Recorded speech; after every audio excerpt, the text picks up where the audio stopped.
அருகருகே வசித்த தோழிகள் ரம்யாவும் பிரியாவும் திருமணமானவர்கள். இருவரும் தங்கள் குடும்பத்தின் நிதி நிர்வாகத்தில் கவனம் செலுத்தினார். ரம்யா தன் சேமிப்புகள் அனைத்தையும் நகை மற்றும் பிற சொத்துகளில் முதலீடு செய்தாள். அவளது வீட்டின் பாதுகாப்பு பெட்டி நகைகளால் நிறைந்திருந்தது.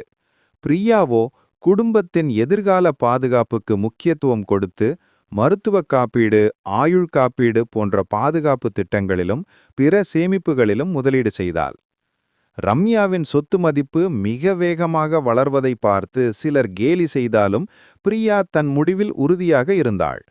ஒருநாள் ரம்யாவின் கணவருக்கு திடீரென தீவிர மருத்துவ சிகிச்சை தேவைப்பட்ட போது சிகிச்சைக்கான செலவுகள் மிக அதிகமாக இருந்ததால் ரம்யா தன் சேமித்த நகைகள் அனைத்தையும் விற்க நேரிட்டு குடும்பம் நிதி நெருக்கடியில் சிக்கி தவித்தது.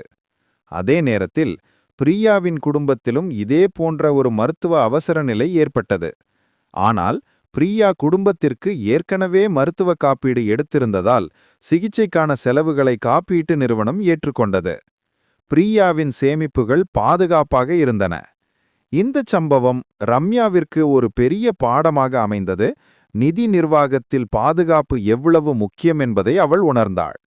ரம்யாவின் குடும்பம் மீண்டும் பொருளாதார ரீதியாக மீண்டு வர நீண்ட காலம் எடுத்தது. ஆனால் பிரியாவோ தனது தீர்க்கமான முடிவுகளால் குடும்பத்தின் நிதி ஸ்திரத்தன்மையை பாதுகாத்து கொண்டாள். இந்த நிகழ்வு இரு தோழிகளுக்கும் மட்டுமல்லாமல் அவர்களது சமூகத்திலும் நிதி பாதுகாப்பு மற்றும் சரியான முதலீட்டின் முக்கியத்துவத்தை உணர்த்தியது.